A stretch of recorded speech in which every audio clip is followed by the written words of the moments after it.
ठाकरे साहब को पहले महाराष्ट्र और बॉम्बे देख लेना चाहिए।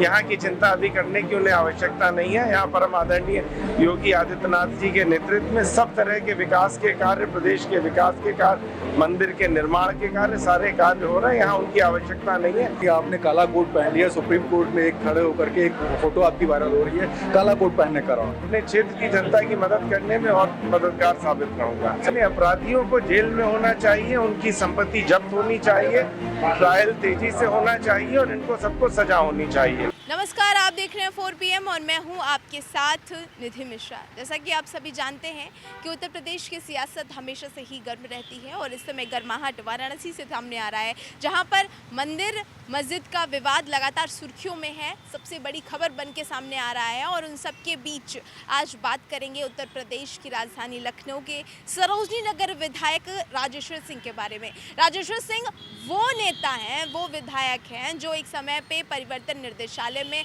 अफसर के तौर पर, IPS के तौर पर तमाम तरीके की योजनाएं कार्यशैली के साथ सामने आ रहे थे। भारतीय जनता पार्टी ने उन पर सरोजनी नगर सीट से विश्वास जताया कि सरोजनी नगर सीट पर राजेश्वर सिंह ने जीत हासिल करके भारतीय जनता पार्टी को जीत दिलाई है। उन सबके बीच सुर्खियों में थे राजेश्वर सिंह। और अब जो सुर्खियां बटोर रहे हैं राजेश्वर सिंह, वो इसलिए कि सुप्रीम कोर्ट में उन्होंने वकालत शुरू कर दी है। जी हाँ, वकालत शुरू करी है, LLB की पढ़ाई की है और वकील के तौर पर याचिकाकर्ता की सुनवाई की है और खूब सुर्खियां बटोर रहे हैं। क्योंकि एक तस्वीर वो जहां पर IPS राजेश्वर सिंह सामने आते हैं, फिर नेता के तौर पर सामने आते हैं और अब वकील के तौर पर। एक नेता और वकालत दोनों एक साथ किस तरह से राजेश्वर सिंह कर रहे हैं। भारतीय जनता पार्टी के नेता और सरोजनी नगर के विधायक राजेश्वर सिंह किस प्रकार अपनी पूरी कार्यशैली को आगे बढ़ा रहे हैं, अपनी पूरी योजना को आगे बढ़ा रहे हैं, इसी पर बात करने के लिए क्षितिज कांत ने बातचीत की है। क्या कुछ कहा है उन्होंने, आइए आपको सुनवाते हैं। दोस्तों नमस्कार, मैं हूं क्षितिज कांत और आप देख रहे हैं 4 PM न्यूज नेटवर्क। इस समय मेरे साथ राजधानी लखनऊ के सरोजनी नगर विधानसभा के विधायक राजेश्वर सिंह, जिनसे हम कुछ मुद्दों पर बात करेंगे। सर, सबसे पहले आपका स्वागत है हमारे चैनल। थैंक यू, धन्यवाद। सर, आपका सर ट्वीट देख रहा था कि पुनमोडी को लेकर के उनके एक विवादित बयान जो कि तमाम वायरल हो रहा है, उस पर सर क्या कहेंगे? वो शिक्षा मंत्री, बहुत गलत बयान था उनका। वो हिंदी के विरुद्ध बोल रहे हैं और वो एक ऐसे व्यवसाय के विरुद्ध बोल रहे हैं जो लोग कर रहे हैं। इनको ऐसा नहीं बोलना चाहिए कि पानी पूरी बेचने को एक बड़ा हे की दृष्टि से देख रहे हैं। एक शिक्षा मंत्री, उस शिक्षा मंत्री को खास तौर पे इस तरह का बयान नहीं देना चाहिए, उनको माफी मांगनी चाहिए। सर, आपकी भी काफी तस्वीरें वायरल हो रही है, आपने काला कोट पहन लिया, सुप्रीम कोर्ट में एक खड़े होकर के एक फोटो आपकी वायरल हो रही है काला कोट पहनने का।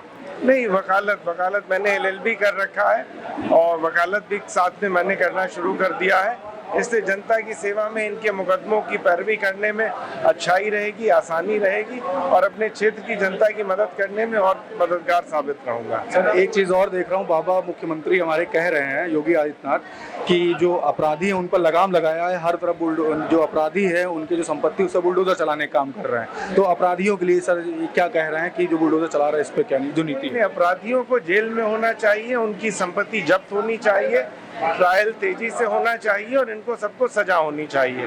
मेरा ये मानना है। माननीय योगी आदित्यनाथ जी जो ये कार्य कर रहे हैं बहुत सराहनीय है और जनता बहुत प्रसन्न है। जो भी अपराधी हैं जो जेल में हैं, इनका ट्रायल और तेजी से होना चाहिए ताकि इनको आने वाले वर्षों में सबको सजा हो जाए। सर, एक चीज़ और देख रहा हूँ, एक मामला काफ़ी ट्रेंडिंग में चल रहा है। मुंबई से ठाकरे यहाँ पर अयोध्या मंदिर में आने वाले पूजा करने के लिए और यहाँ पर देख रहे ब्रजभूषण शरण सिंह अगेंस्ट में रहते हैं और वहीं पे लल्लू सिंह उनके पक्ष में बात करते हैं। आपका क्या मानना है? ठाकरे साहब को पहले महाराष्ट्र और बॉम्बे देख लेना चाहिए। यहाँ की चिंता अभी करने की उन्हें आवश्यकता नहीं है। यहाँ परम आदरणीय योगी आदित्यनाथ जी के नेतृत्व में सब तरह के विकास के कार्य, प्रदेश के विकास के कार्य, मंदिर के निर्माण के कार्य, सारे कार्य हो रहे हैं। यहाँ उनकी आवश्यकता नहीं है। पहले अपने महाराष्ट्र को देख लें। सर, एक बात और, इलाहाबाद हाईकोर्ट ने निर्देश दिए हैं मथुरा हाईकोर्ट को कि 4 महीने के अंदर क्लब कर लिया जाए जितने भी चीजें हैं, तो उस पर सर क्या कहेंगे? नहीं, उच्च न्यायालय का आदेश है, आदेश का पालन होना चाहिए। जो मैटर सब जुडिस है उस पर ज्यादा बोलना ठीक नहीं है। और 2024 की तैयारियां सर कैसी चल रही है? नहीं, भारतीय जनता पार्टी प्रचंड बहुमत से जीतेगी। माननीय नरेंद्र मोदी जी फिर से सरकार बनाएंगे और पिछली बार से ज्यादा सीटें आएंगी। सर, एंड में क्षेत्र की जनता के लिए मैसेज? जीत की जनता का स्वागत है। जनता से सवेरे से मिल ही रहा हूँ, जो भी उनकी समस्याएं हैं, समस्याओं का निस्तारण किया जा रहा है, निराकरण किया जा रहा है। और जनता तो जनार्दन है, जनता श्रद्धेय है। Thank you very much. ये थे हमारे साथ राजेश्वर सिंह, सरोजनी नगर विधानसभा के विधायक, जिन्होंने तो जैसा कि देखा आपने कि राजेश्वर सिंह ने क्या कुछ कहा है, ये सब आपने सुना, और किस तरह से अपनी योजना को आगे बढ़ाना है ये भी आपने सुना। क्योंकि एक आईपीएस के तौर पर, एक नेता के तौर पर, एक वकील के तौर पर वो अपनी भूमिका किस तरह निभाएंगे। एक आईपीएस के तौर पर उनकी छवि थी, परिवर्तन निर्देशालय के तौर पर उनकी छवि थी, फिर उनकी तस्वीर बदलती है एक नेता के रूप में। जी हाँ, भारतीय जनता पार्टी में बड़े नेता के रूप में उभरते हैं, और उसके बाद अब जो नई तस्वीर देखने को मिलती है वो काला कोट ओढ़े हुए मंत्री, नेता और विधायक राजेश्वर सिंह के बारे में आज बात करेंगे। राजेश्वर सिंह वो नेता हैं जो कुछ दिनों से खूब सुर्खियों में हैं। पहले बता दें आपको कि राजेश्वर सिंह हैं कौन। राजेश्वर सिंह उत्तर प्रदेश की राजधानी लखनऊ के सरोजनी नगर से विधायक हैं। तो परिवर्तन निर्देशालय में आईपीएस के तौर पर अफसर रहे हैं, और तमाम तरीके की उनकी जो योजनाएं हैं, उनकी जो कार्यशैली है वो देखने को सामने आती है।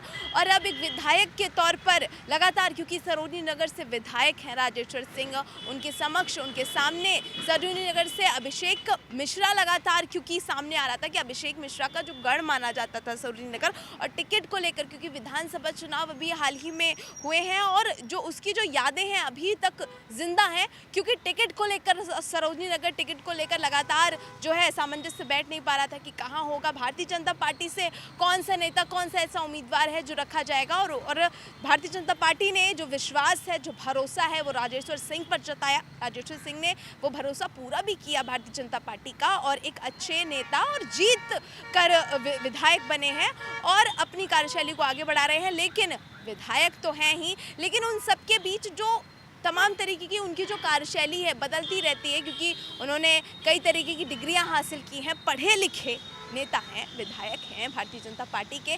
तो क्योंकि मंत्री नेता होने के साथ साथ वो अपनी पढ़ाई का भी उपयोग करना चाहते हैं, और सुप्रीम कोर्ट में उन्होंने वकालत की, काला कोट पहनकर वकालत की तैयारी शुरू की है। वकील के तौर पर आपको नजर आएंगे ये मंत्री। और बड़ी चीज़ ये भी देखी जाती है कि जब पढ़े लिखे नेता, पढ़े लिखे लोग इस तरह से मंत्री पद पर, नेता पद पर सामने होते हैं, विधायक पद पर सामने होते हैं, तो जनता से उनकी जो बातचीत होती है वो तमाम तरीके के जो समस्याएं होती हैं उनको समझने में आसानी होती है। और इन्हीं समस्याओं को समझने के लिए किस तरह से वो समस्या समझते हैं, और उसके साथ साथ क्या कुछ समस्या प्रदेश की है, जनता की है, उसे समझते हैं। और उनके साथ साथ जो राजनीति का जो पहलू है, राजनीति जो घटनाक्रम है, राजनीति का दृश्य वो भी देखने को मिलता है, क्योंकि राज ठाकरे लगातार उत्तर प्रदेश में आने की ताल ठोक रहे हैं, और ऐसे में तमाम जो नेता हैं उनका विरोध भी कर रहे हैं। बृजभूषण सिंह खुले तौर पर सामने है, खुली तस्वीर है कि वो राज ठाकरे को चुनौती दे रहे हैं कि भाई आप यहाँ नहीं आ सकते हैं, तमाम तरीके की बातें, क्योंकि शिवसेना भी हिंदुत्व का एक बड़ा चेहरा रहा है और भारतीय जनता पार्टी भी। तो ऐसे में तो दो तस्वीरें हैं वो लगातार, क्योंकि जो टकराव है वो सामने दिखता है। और ये चीज़ देखी भी गई है कि लाउड स्पीकर और जो हनुमान चालीसा का विवाद जो सबसे पहले शुरू हुआ वो महाराष्ट्र से शुरू हुआ, जो कि उड़ते उड़ते उत्तर प्रदेश में भी आ पहुंचा। हालांकि उत्तर प्रदेश में वाराणसी का जो मुद्दा है वो इस समय तूल पकड़ा हुआ है, लेकिन महाराष्ट्र की जो सियासत है वो उत्तर प्रदेश से जुड़ती हुई दिखाई दे रही है। एक आईपीएस के तौर पर, एक नेता के तौर पर, एक वकील के तौर पर वो अपनी भूमिका किस तरह निभाएंगे, ये सब आप देखेंगे सिर्फ और सिर्फ 4 PM पर। मैं निधि मिश्रा, नमस्कार।